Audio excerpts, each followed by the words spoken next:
सब समझ में आ जाएगा। नारायण नारायण। देवऋषि, ज्ञात होता है कि आपको लक्ष्य प्राप्त हो गया है। हाँ नंदी, देवेश्वर की कृपा से मेरी इस समस्या का समाधान तो हो गया। हिमालय राज के यहाँ पुत्री का जन्म होने वाला था।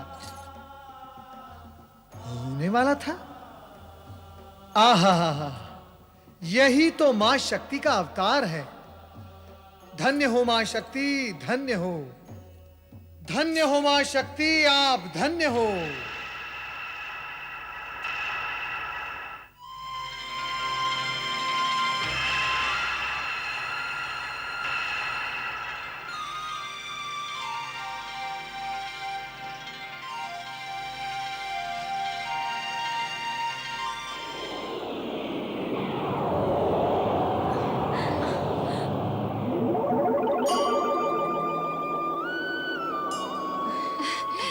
बधाई हो महारानी जी, बधाई हो।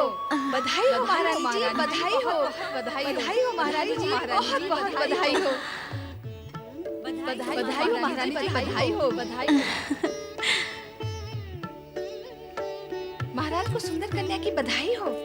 महाराज को पुत्री की बधाई हो। बधाई हो महाराज। सुंदर कन्या की बधाई हो। बधाई हो महाराज। महाराज को राजकुमारी की बधाई हो।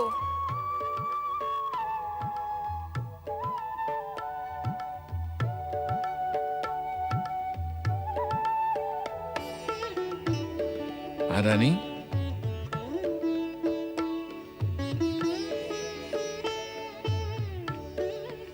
हम कितने भाग्यशाली हैं जो ऐसी भाग्यशाली पुत्री हमें प्राप्त हुई है। हाँ स्वामी, पर मैं तो इसे भली भांति देख भी नहीं पाई हूँ। इसका मुख देखने के लिए मन छटपटा रहा है।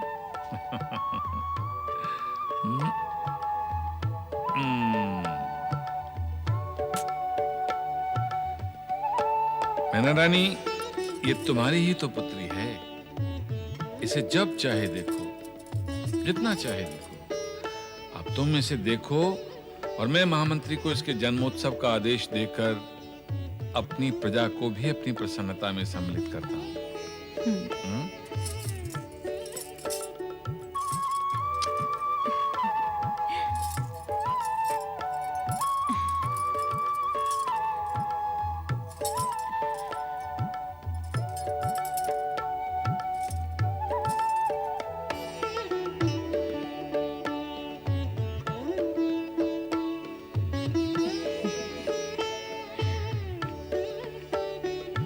कुछ समय पहले कुल गुरु गर्ग ऋषि की भविष्यवाणी के अनुसार मुझे पुत्र रत्न की प्राप्ति हुई और आज मां जगदम्बा के आशीर्वाद से मुझे पुत्री रूप में इस सुंदर कन्या की मां बनने का सौभाग्य प्राप्त हुआ है। कितनी सौभाग्यशालिनी हूं मैं। आज मैं इतनी प्रसन्न हूं जिसकी सीमा नहीं। सती और मां शक्ति के वरदान स्वरूप ये सौभाग्यशाली दिन देखने को मिला है। आज मेरा स्वप्न पूर्ण हो गया है।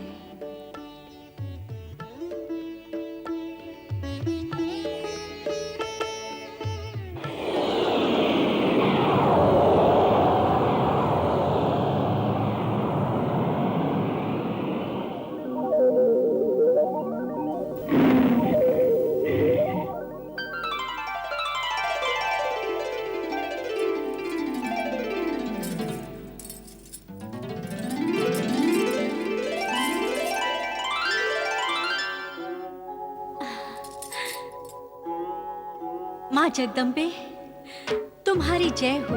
मैं इस जगत में तुम्हारी जय जयकार के लिए प्रकट हुई हूँ।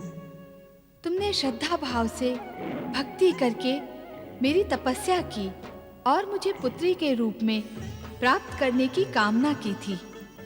तुम्हारी मनोकामना पूर्ण हुई।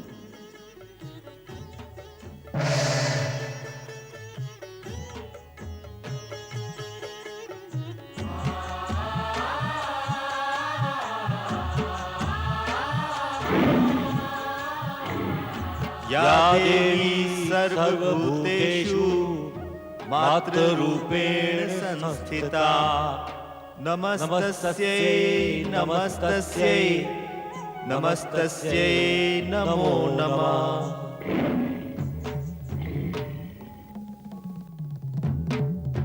मैना, तुम इस जगत की सबसे अधिक भाग्यशालिनी माता हो। हाँ मैना, साक्षात शक्ति ने तुम्हारी गोद में जन्म लिया है। माँ जगदम्बे भविष्य में शिव की अर्धांगिनी बनकर इस जगत में नाना प्रकार की लीलाएं रचेंगी। हम माँ के दर्शन करने, तुम्हारे भाग्य को सराहने और तुम्हें बधाई देने आए हैं।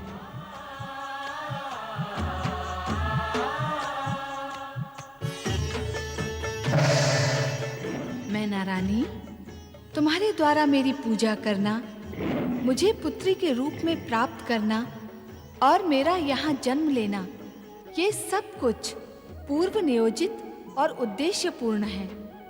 तुम तथा तुम्हारी पुत्री के रूप में मैं केवल माध्यम मात्र हूँ। मैंने तथा ब्रह्मा विष्णु ने इस सत्य को प्रकट अवश्य कर दिया है कि मैं कौन हूँ, किंतु यह भी तुम्हारे मन के भय व शंका का निवारण करने के लिए ही किया गया है। मुझे पुत्री के रूप में प्राप्त कर तुम्हारा अहंकार जागृत ना हो, इसलिए तुम्हें इस सत्य को भूल ही जाना होगा कि मैं कौन हूँ। तुम एक सामान्य नारी की भांति और मैं एक सामान्य पुत्री की भांति व्यवहार करूंगी। इसी में तुम्हारा और इस जगत का कल्याण है। माँ जगदम्बे, तुम्हारी जय हो।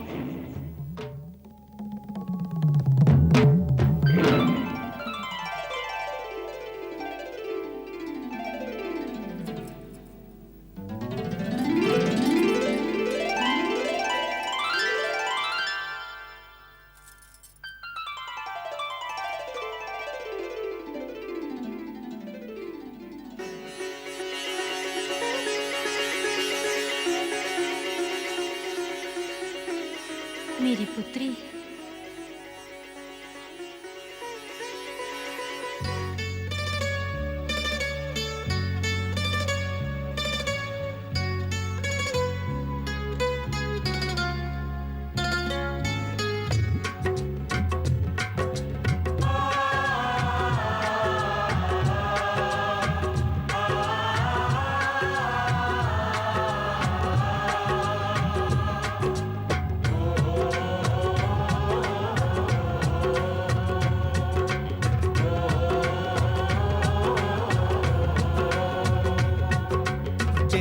हर दिन आता है पर दिन तो हर दिन आता है, पर आज के दिन का रंग है पावन। दिन तो हर दिन आता है, पर आज के दिन का रंग है पावन। गिरिराज के घर गिरिजा आई, देती है पुरवाई बधाई। देती है पुरवाई बधाई, देती है पुरवाई, देती है पुरवाई बधाई, देती है पुरवाई।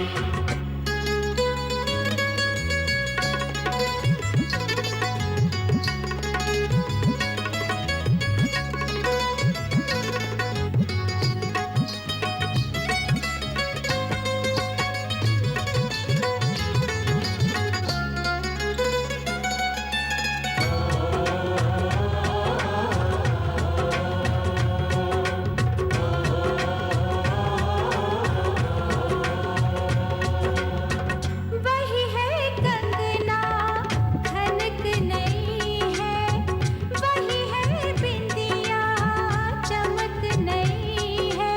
नुपुर वही झनकार नहीं है, सुर में लय इस बार नहीं है।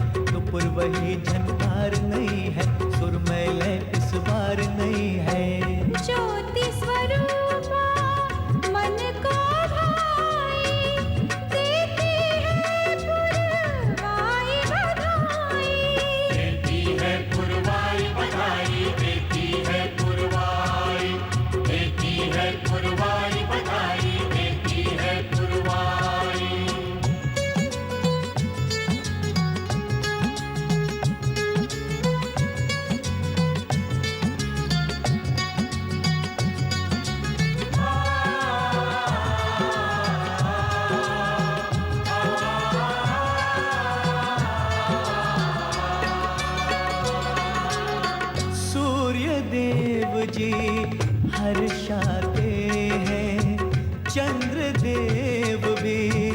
मुस्काते हैं। मन ही मन आनंदित होकर मंगल गान सभी गाते हैं। मन ही मन आनंदित होकर मंगल गान सभी गाते हैं।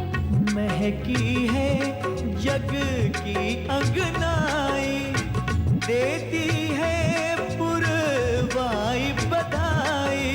देती है पुरवाई बधाई, देती है पुरवाई, देती है पुरवाई बधाई, देती है पुरवाई।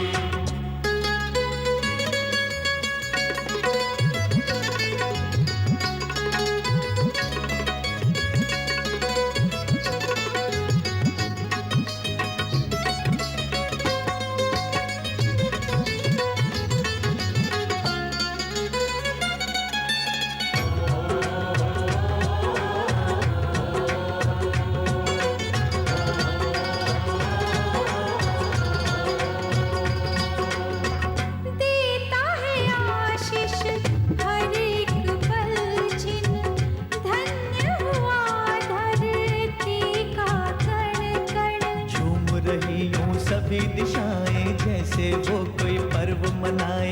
झूम रही यूं सभी दिशाएं जैसे वो कोई पर्व मनाए। अंबर पे नई आभा छाई, देती है पुरवाई बधाई। देती है पुरवाई बधाई, देती है पुरवाई, देती है पुरवाई बधाई, देती है पुरवाई। दिन तो हर दिन आता है पर आज के दिन का रंग है पावन। गिरिराज के घर गिरिजा आई, देती है पुरवाई बधाई। देती है पुरवाई बधाई, देती है पुरवाई, देती है पुरवाई बधाई, देती है पुरवाई, देती है पुरवाई बधाई, देती है पुरवाई, देती है पुरवाई बधाई, देती है पुरवाई। कैलाश में शिवगण द्वारा शिव की स्तुति पूर्ण हुई तो नारद ने शिव से शक्ति के अवतार की जिज्ञासा प्रकट की और उधर मैना की गोद में शक्ति पुत्री रूप में प्रकट हो गई। ब्रह्मा विष्णु भी उनके दर्शन के लिए प्रकट हुए तो शक्ति ने भी प्रकट होकर मैना को लोक व्यवहार का ज्ञान दिया। श्रीमन नारायण नारायण नारायण। बधाई हो हिमालय राज, बधाई हो। सुना है कन्या सुमुखी तो है ही, भाग्यशालिनी भी है। भाग्य का निर्णय तो भविष्य करेगा देवऋषि। हाँ, उसके जन्म से इतना अवश्य हुआ है कि संपूर्ण वातावरण में एक दिव्य आभासी व्याप्त गई है। मन प्रफुल्लित हो गया है और तन स्फूर्तिवान। अर्थात सभी दिव्य गुण विद्यमान है। इसका निर्णय भी आप ही ने लेना है। हिमालय राज, मैं इस समय यहाँ निर्णायक बनकर नहीं, दर्शनार्थी बनकर आया हूँ। दर्शनार्थी? किसका दर्शन? आपकी पुत्री के, और किसके? देवऋषि, आपकी टेव गई नहीं। आप सदा ही विनोद और प्रयास की बातें करते हैं। भला आप देवऋषि और ब्रह्मपुत्र होकर एक नवजात कन्या के दर्शन की इच्छा रखते हैं? ये कैसी विरोध स्थिति है? मेरा विचार है आपके दर्शन और आशीर्वाद से कन्या और हमें पुण्य लाभ होगा। क्यों अनर्थ करवाना चाहते हैं आप हिमालय राज? आपकी पुत्री को मैं आशीर्वाद दूंगा। नारायण नारायण। देवऋषि, आप हमारे शुभचिंतक हैं, हमारा मंगल चाहते हैं, हमें बधाई देने आए हैं, तो क्या उस कन्या को आशीर्वाद नहीं देंगे आप? कौन किसका शुभचिंतक है और कौन मंगल आकांक्षी है और कौन आशीर्वाद देने की योग्यता रखता है, इसका निर्णय तो भविष्य ही करेगा। तो आप भी निर्णय के माया जाल में उलझ गए देवऋषि। नारायण नारायण। ये विषय ही माया से परिपूर्ण है हिमालय राज। अच्छा देवऋषि, अब चलें और कन्या को आशीर्वाद दें। राजन, मैं आशीर्वाद देने नहीं, लेने आया हूं। क्या आपको ज्ञात नहीं, जगत की हर कन्या माँ जगदम्बा का स्वरूप होती हैं। आप जो कह रहे हैं देव ऋषि, मैं वही मान लेता हूँ और वही मानकर आपसे निवेदन करता हूँ, चलिए माँ जगदम्बा के दर्शन कर लीजिए। रीति नीति भी यही कहती है। चलिए माँ जगदम्बा के दर्शन करते हैं। आइए।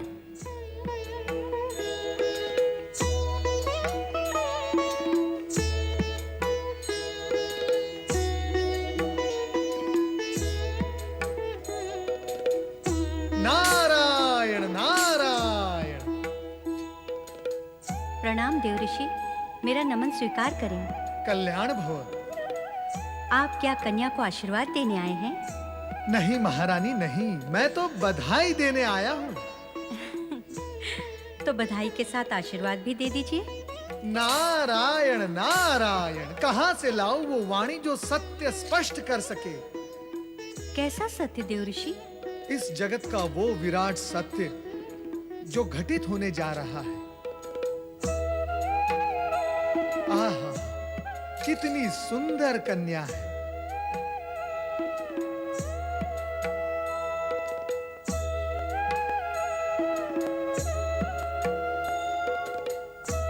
ये रूप कितना सुंदर है, कितना पावन है, और वो रूप कितना अद्भुत। अरे कहाँ गई?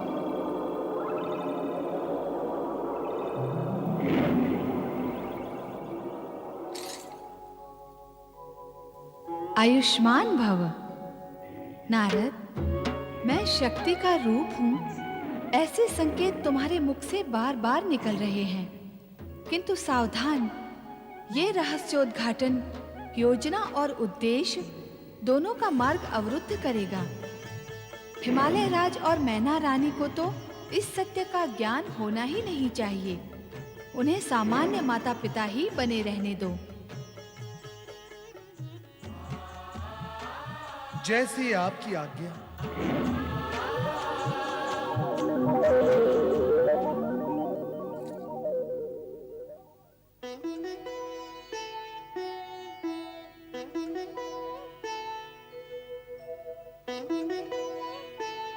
देव ऋषि, आप किससे बातें कर रहे हैं?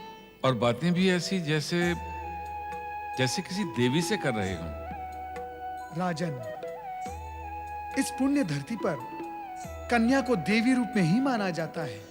सत्य कहा आपने, पर देव ऋषि, इतनी छोटी कन्या तो बोल नहीं सकती। पर मैं तो बोल सकता हूँ। जब बड़े इन छोटे शिशुओं के साथ संवाद करते हैं तो करते ही चले जाते हैं, और ये शिशु केवल सुनते हैं, और बड़े इन छोटे शिशुओं के संवाद भी स्वयं ही बोल लेते हैं। और बस मैं भी वही कर रहा था। आपकी लीला तो आप ही जाने देव ऋषि। हाँ, वो तो माँ जगदम्बा भी जानती हैं। महाराज, महारानी, अब मुझे आज्ञा दे। नारायण नारायण। वंदना।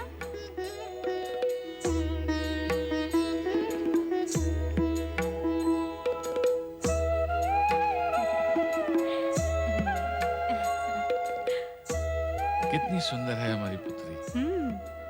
देव ऋषि सत्य कह रहे थे, हमारी पुत्री साक्षात देवी का रूप है। देवी है तो इसके सयानी होने पर इसके लिए वर भी तो कोई देवता खोजना होगा। अरे, अभी तो हमारी पुत्री ने जन्म लिया है और अभी से आपको इसकी विवाह की चिंता होने लगी। महारानी, पुत्री का पिता होते ही चिंताएं स्वयं द्वार पर आ खड़ी होती हैं। आप चिंता न करें, विधाता की कृपा से सब कुशल मंगल होगा। विधाता की कृपा से कुशल मंगल की कामना करते हुए महारानी मैना अत्यंत प्रसन्न थी। मां जगदम्बा ने उनके घर में जन्म लेकर उनके हृदय को तो आनंदित कर दिया, किंतु देवराज इंद्र व अन्य देवगण अत्यंत भयभीत और चिंतित थे। अब क्या होगा देवराज? वायुदेव, यदि क्या होगा के विषय में देवराज को ज्ञान होता तो क्या हम सब इस प्रकार भटक रहे होते? तारकासुर के अत्याचार दिन प्रतिदिन बढ़ते ही जा रहे हैं। स्वर्ग से तो हम पहले से ही वंचित हो गए, अब अन्य किसी स्थान पर रहने योग्य भी नहीं रहे। वरुण देव सत्य कहते हैं। हम जहां जहां जाते हैं वहां वहां तारकासुर के राक्षस पहुंच जाते हैं। हमारी स्थिति बहुत विकट हो गई है देव। वायुदेव ने जो कहा वो तो हम भोग ही रहे हैं। इसके अतिरिक्त अन्य संकट भी उत्पन्न हो गए हैं। वो क्या वरुण देव? तारकासुर के भय से स्वर्ग की अप्सराएं अज्ञात स्थानों पर छिप गई हैं, किंतु तारकासुर समझता है हम देवताओं ने उन अप्सराओं को अदृश्य कर दिया है, जिससे वो और भी क्रोधित होकर हम देवताओं पर अत्याचार कर रहा है। ये कौन सा कारण हुआ? अप्सराएं कहीं भी रहें या हम उन्हें अदृश्य करें, इससे तारकासुर के क्रोधित होने का क्या संबंध है? है देवराज, संबंध है। तारकासुर स्वर्ग के सभी ऐश्वर्य को भोगना चाहता है। उसे अप्सराओं की कामना है और आवश्यकता है, जिसे प्राप्त न करने के कारण उसे हम पर क्रोध है।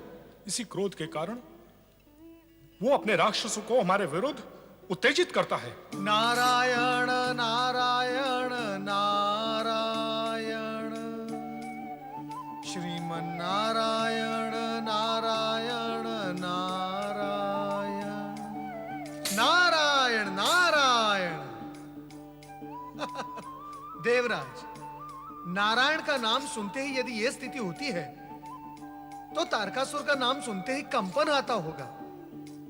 देवऋषि, जो सत्य है वो प्रत्यक्ष है, उसे नकारा तो नहीं जा सकता। विपदाग्रस्त, दुर्दशाग्रस्त, भयग्रस्त तो हम हैं ही। देवराज इंद्र, एक ही विषय पर बारंबार चर्चा करना, प्रश्न उठाना और उसका उत्तर देना मन में ग्लानि उत्पन्न करता है। आपका अभिप्राय क्या है देवऋषि?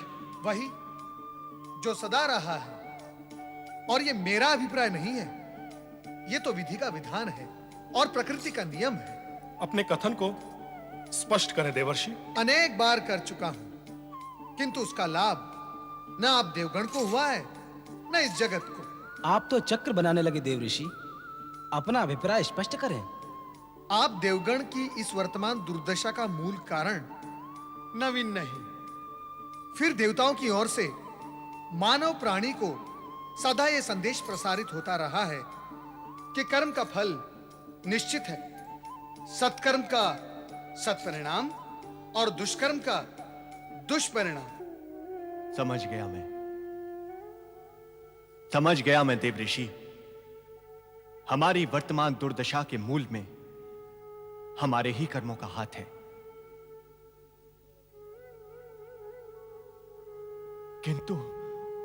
किंतु इस विषय में तो मैं अपना दोष पहले भी स्वीकार कर चुका हूं। देवऋषि, आप तो केवल इस समय हमें इस दुर्दशा से उबरने का उपाय बताएं। उपाय? नारायण नारायण, मेरे बताने या करने से नहीं होगा। उपाय की व्यवस्था प्रकृति द्वारा हो चुकी है। क्या हो चुकी है? कैसे हो चुकी है? कब और कहां हो चुकी है? बताएं देवऋषि। शांत देवगण शांत, ये सूचना आपके मन को शांति पहुंचाएगी, ये मैं जानता था। जिस मां शक्ति से हमने नारी रूप में धरती पर अवतरित होने की प्रार्थना की थी, वे जन्म ले चुकी हैं। कहां? हिमालय राज के यहां, मैना रानी के आंचल में, उनकी पुत्री के रूप में।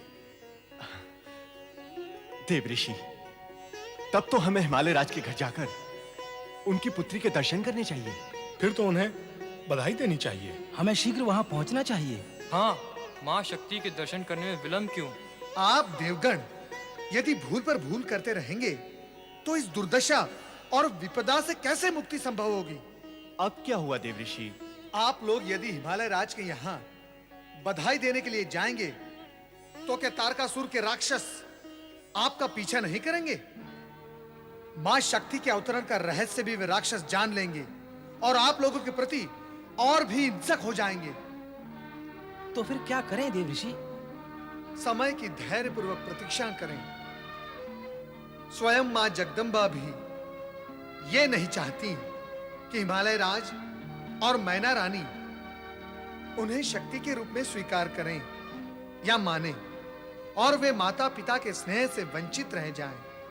इसीलिए इस समय उनके दर्शन की इच्छा का शमन करें। समय आने पर उनके चमत्कार प्रकट होंगे और वे स्वयं भी प्रकट होंगी। हाँ, यही उचित होगा देवऋषि। हम समय की प्रतीक्षा करेंगे देवर्षि। समय की प्रतीक्षा तो करनी ही पड़ेगी वायुदेव, और यही उचित होगा।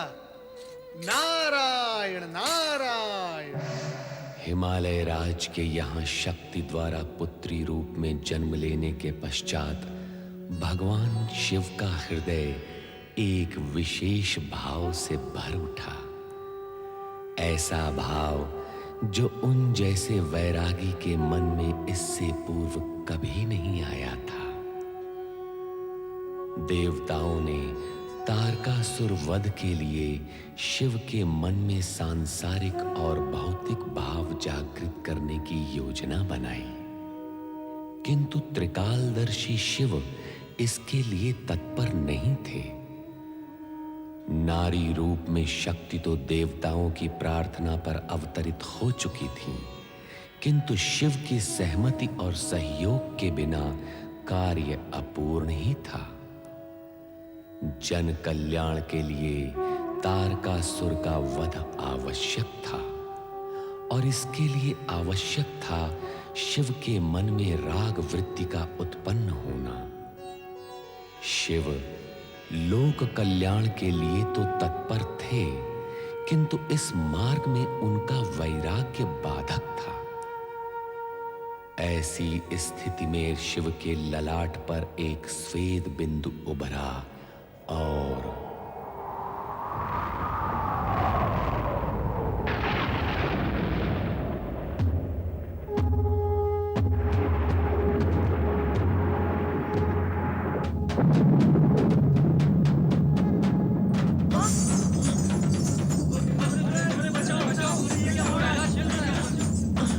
कैलाश में भूकंप।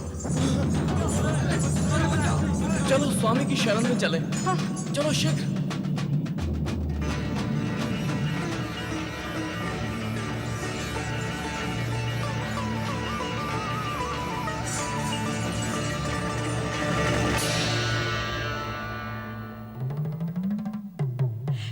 मेरा पुत्र। ये कौन बालक है? ये मंगल है, मेरा पुत्र। और आप कौन है देवी? अरे, मुझे अपना परिचय देना होगा। मैं हूँ पृथ्वी, धरती, जिसने तुम्हें धारण किया हुआ है। मंगल, मेरे पुत्र, मेरे लाल।